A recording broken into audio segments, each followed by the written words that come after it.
자, 지금 보이시는 차량은 이트론 GT 차량이고요. 저희가 지금 원래 도장이 블루 컬러이고요. 화이트로 랩핑을 대략 한 3년이 조금 넘었죠, 지금.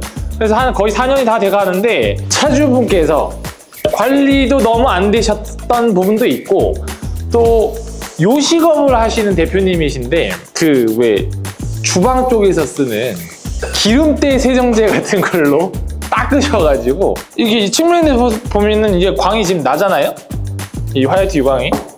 근데 이렇게 뿌옇게 변했어요. 광이 아예 없어졌어요. 필름에 코팅을 녹인 거죠. 그러다 보니 제거를 하시고 재시공을 하시기 위해서 입고를 한 차량이에요. 보통 랩핑을 자외선을 많이 받은 구간들의 내구성이 점점 더 둔화가 됩니다. 그러다 보니까 상단부가 내구성이 많이 퇴화가 돼요. 유광 제품인데도 불구하고 광이 아예 죽어버리는, 그냥 아예. 그래서 뜯을 때 막 톡톡톡톡 막 끊겨요. 막 다 뽑았어요. 막 이만큼 뜯는 데만 1시간 걸려요. 그러다 보니까 그런 필름들 같은 경우에는 진짜 머리 아파요. 근데 필름을 제대로 고르시면 아무리 어떤 약품에 의해서 필름이 망가졌다, 표면이 망가졌다 하더라도 제거만큼은 잘 됩니다. 자, 보시면 제가 이들 미리 뜯어놨는데 상단 부위이기 때문에 자외선을 가장 많이 받거든요.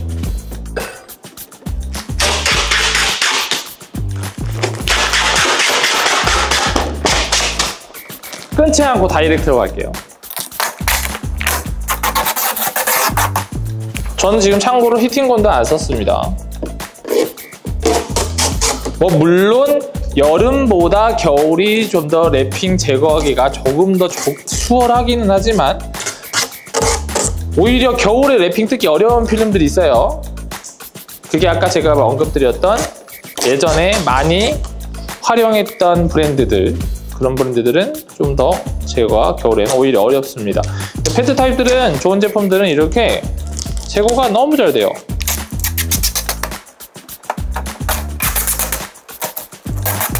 그냥 쑥쑥 벗겨지고. 얼마나 좋습니까? 이게 랩핑입니다. 내가 원할 때 색깔을 바꾸고 원할 때 색깔을 제거할 수 있는, 깔끔하게 제거할 수 있는 게 랩핑입니다. 근데 그게 안 된다라고 하면 사실 좀 문제가 있겠죠. 자, 일단 간편하게 이렇게 다 벗겨봤는데 끝자락이라든지 이런 모서리 부분이었는데 이게 플라스틱이거든요.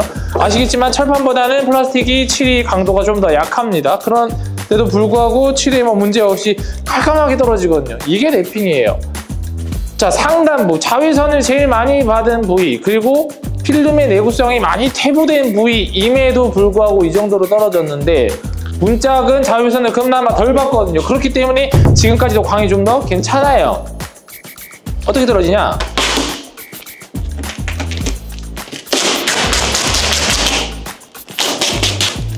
시원시원합니다.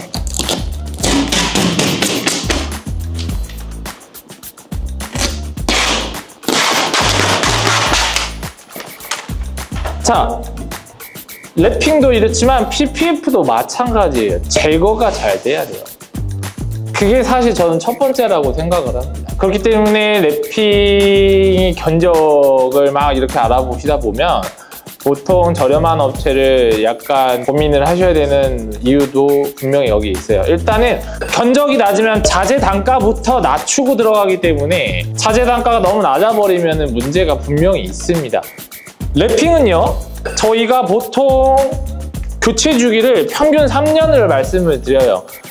일단은 제조사마다 보통 평균적으로 5년을 얘기하기도 하지만 저희가 일부러 낮춰서 말씀드리는 게, 어떤 분들은 야외 주차장, 어떤 분들은 지하 주차장, 관리 잘 하시는 분, 못 하시는 분, 세차를 똑같이 하는데 왁스를 하시는 분, 못 하시는 분 다 다르단 말이에요. 그럼에도 불구하고 어쨌든 그 적정 기한 안에 제거를 하게 될 경우에 이렇게 제거가 깔끔하게 돼야 된다는 게 제가 생각하는 랩핑의 첫 번째 덕목 중에 하나라고 생각을 합니다.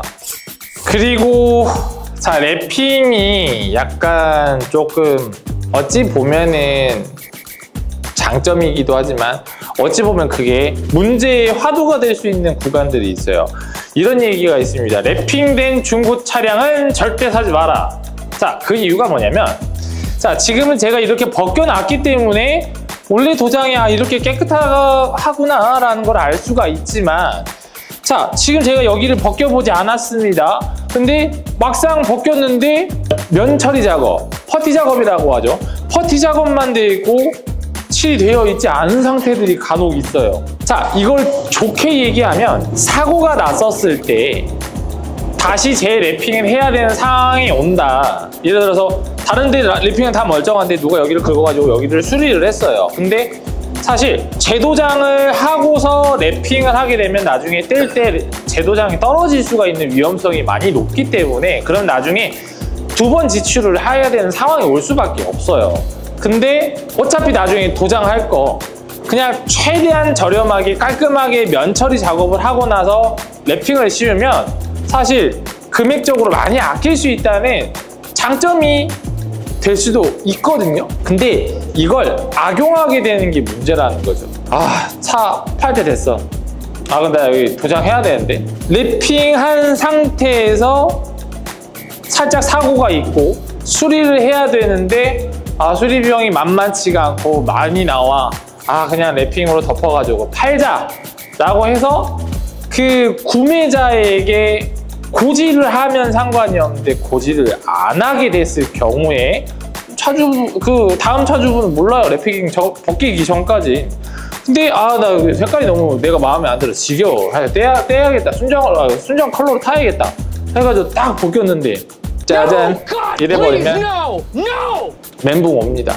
그래서 래핑된 차량은 걸러야 된다는 얘기들이 있어요. 근데 일단 간단한 팁 하나 드리자면, 래핑하기 전 상태 사진이 있는 차량을 구매하시는 것을 권장해 드립니다. 그리고 두 번째, 사진은 있는데 중간에 텀이 있을 거 아니에요. 예를 들어서 23년도 10월 달에 래핑을 처음 했고 내가 24년도 5월 달에 차량을 팔게 돼요.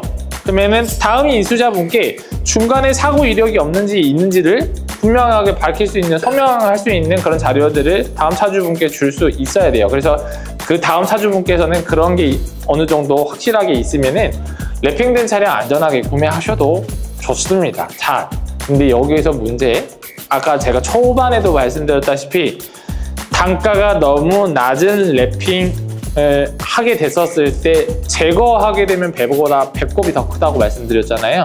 그래서 어느 샵에서 했는지 또 어떤 필름으로 했는지 그런 자료들이 있으면 구매를 하셔도 좀 괜찮지 않나 라는 생각을 해봅니다. 그래서 그런 부분들을 참고를 하시고 래핑을 하실 수 있으셨으면 좋겠습니다. 건강한 래핑 문화를 만들기 위해서 저희도 많은 노력을 할 테니까요. 항상 지켜봐 주시고 응원해 주시면 감사하겠습니다. 자, 패드 타입 뜯을 때 문제가 하나 있어요. 저희 손톱이 안 나옵니다. 손톱 사이에 필름이 턱 하고 들어가거든요. 죽음이죠.